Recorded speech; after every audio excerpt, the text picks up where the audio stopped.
Hi everyone, welcome to Maths with JB. For today, I want to go through simplifying surds. I come across a lot of students who has trouble with this area of surds. So before I start simplifying surds, let's have a look at two things that will help us simplify our surds. The first thing is the index laws for square rooting. So when you're square rooting a number, if you convert that square root to a power, it's basically power of a half. Okay, so what that means is that when you are square rooting a number, you're actually halving the power. So square rooting is the same as halving the power. Okay, so what that means as an example is if you are square rooting 7 squared, that would be 7 because half of 2 is 1, so 7 to the power of 1. Or if you're square rooting 5 to the power of 4, well, that will give you 5 squared because half of 4 is 2. So square rooting is the same as halving the power. Okay, that's one thing. So the second thing that we need is a function on the calculator. So I'm using the FX100AU Plus. So this is a standard Casio calculator for the schools, and I think the majority of students would be using this at school. So there's this key here, the fact key, this one. And this key, it will basically express numbers as a product of their prime factors. So, say for example, so the fact key. So say for example, I want 96 as a product of its prime factors. So I press 96 equals, okay, you have to press equals, so that's 96. And then you do shift and fact. And it gives you 96 as a product of its prime factors. So 2 to the power of 5 times 3. Okay, 2 to the power of 5 times 3. So how does that help us with simplifying our surds? Well, if you're looking for the square root of 96 and you're trying to simplify that surd, what you can do is, instead of writing 96, split it up into 96's product of prime factors. So 2 to the power of 5 times 3. 2 to the power of 5 times 3. Okay, now 2 to the power of 5, well, I'm trying to halve the power because square rooting is equivalent to halving the power, but that power is an odd power. So what you need to do is you need to split it up into an even power, so 2 to the power of 4 times 2 to the power of 1.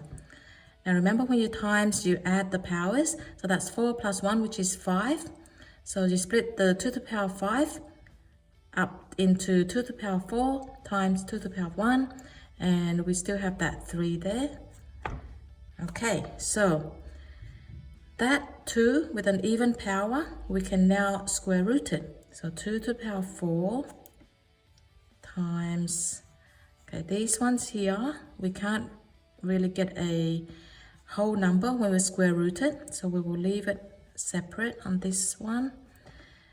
So the square root of 2 to the power of 4, now remember, when we square root, we halve the power, so that will give us 2 squared, because half of 4 is 2.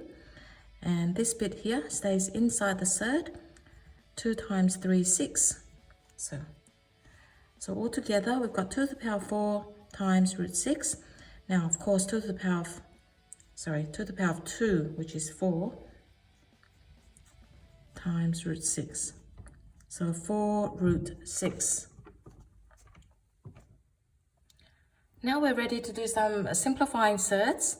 And I think the best way to understand these is to do some examples. let's have a look at the first example that I want to go through. Let's say we want to simplify root 75. So root 75, okay?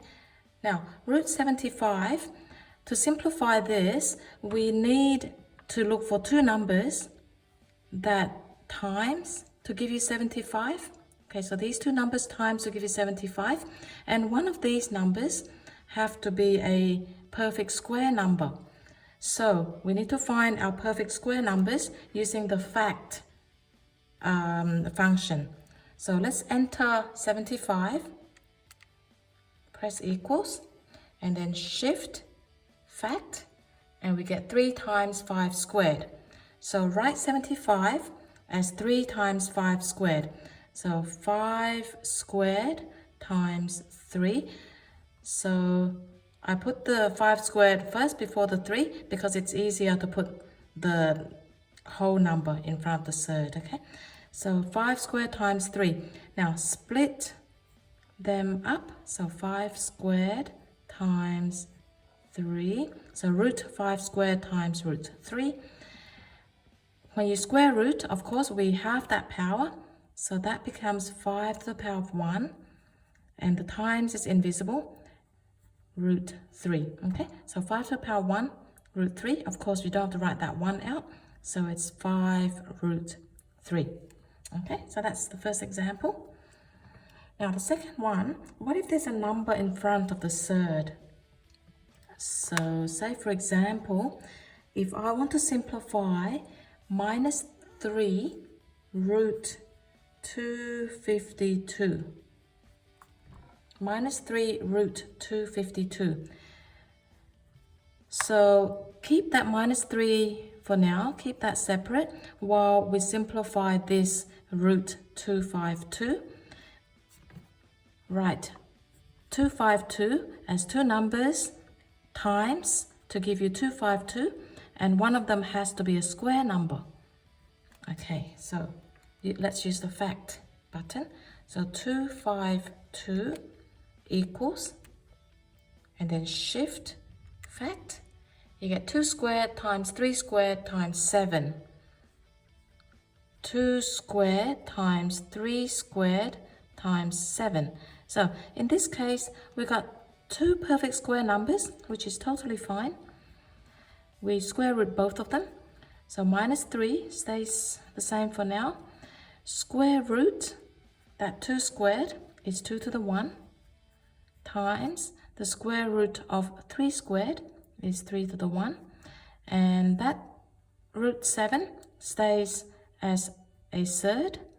That's the irrational part. Okay, now these are all times. So minus 3 times 2 will be minus 6. Minus 6 times 3 is minus 18. So you get minus 18 root 7. Okay, minus 18 root 7. Okay, so that's when there's a number in front.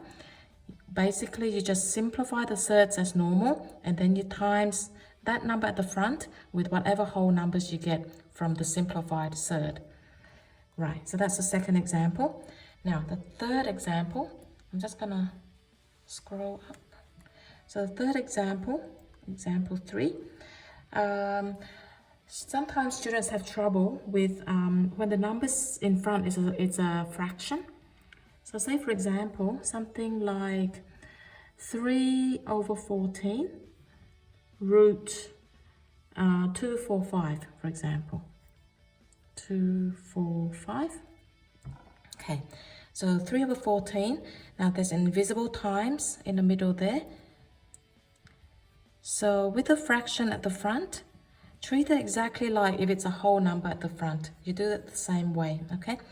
Keep that the same while we simplify that surd. Right, root 245. 245 equals, and then shift fact. So you got 5 times 7 squared. So 7 squared times 5. 7 squared times 5. So 3 over 14 times, now square rooting the 7 squared is 7 to the 1, or just 7, times that 5, root 5 is the irrational bit, so that stays under the square root sign. Right, so 3 over 14 times 7. Now with the 7, think of it as 7 over 1. So we're just going to times fractions. So 3 times 7 over 14 times 1. That's 21 over 14 times root 5. Okay. Now with fractions, of course, you never leave it unsimplified. So we know that 7 can go into both. 7 goes into 21 3 times. 7 goes into 14 twice. So 3 over 2 root 5. Okay. So when you write 3 over 2 root 5, that root 5 can stay in the middle like that, or it can go to the top with a 3. So 3 root 5 over 2. They mean the same thing. Okay. So notice that I simplified the fraction after I times. What you can also do, if you don't want big numbers, you can cross cancel. So 7 can go into 14 twice, like that. And so you've got 3 times 1, which is 3. 2 times 1, which is 2, root 5. Could do it that way as well. Okay. Yeah, that's basically how you simplify surds. Well, that's it for today. I hope this helps, and I'll see you next time. Bye.